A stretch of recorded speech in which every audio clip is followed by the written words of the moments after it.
Pumal som kol ni in ani hi a thi nu khan ama thi nu khan anu pui missionary na kal dei ni ome thian tu man lem lo ni nan soya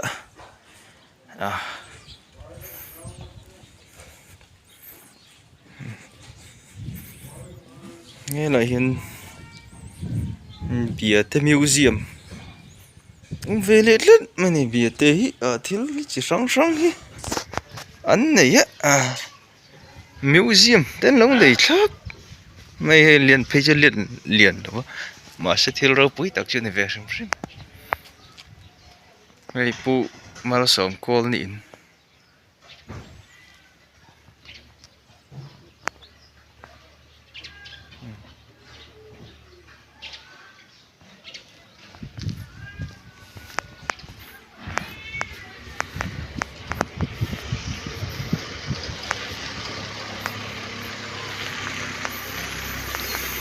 nang le cái tify tua tan cần to ti bol holo tu cho na tify ni ya nam dang ten ton plau kin fai ang che ti di khop mai le le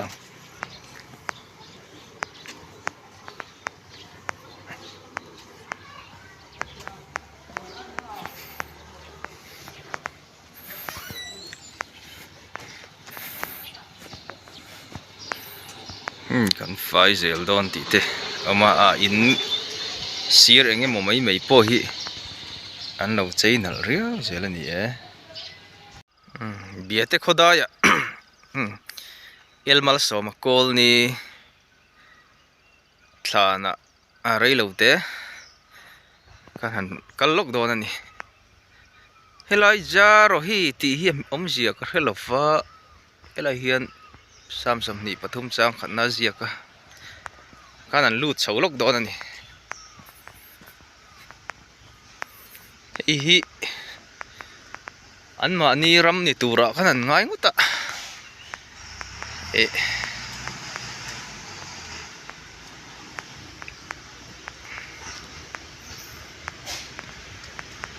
nuam phian mai hei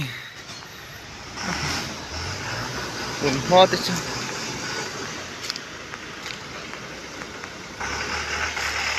lam hi kan han focus lok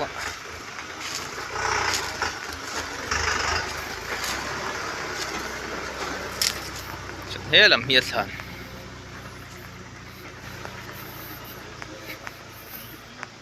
MNF din tir khan soi tu masa te po ani oma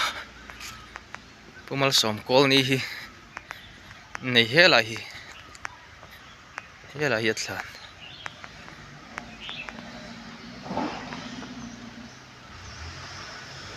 kan siar siang ang zoram zalen nasual tu elmal som kol ni arin pathiana in mata thutiam zuk lova zoram in zalen na fam kim anei thei na na be tu elmal som kol ni chu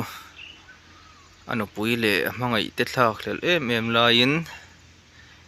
ni sari thlakat sang ni som pakwa khan lalpa hna a cholta apa reverend fe te anu kap chungi anu puilal lian moi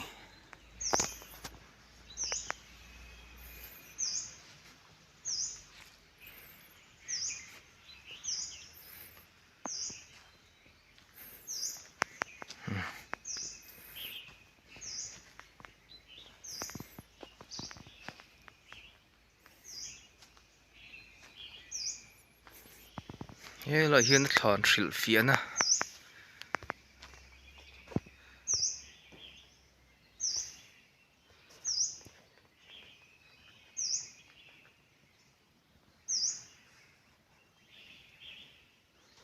jar hi ti kha hay lại po hiền in zia ka he bright trong à ani à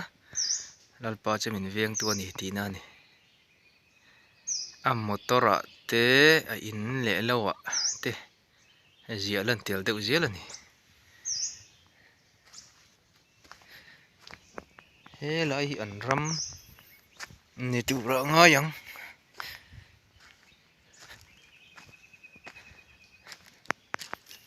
Này thong làm hình ngô zol đúc mày ạ.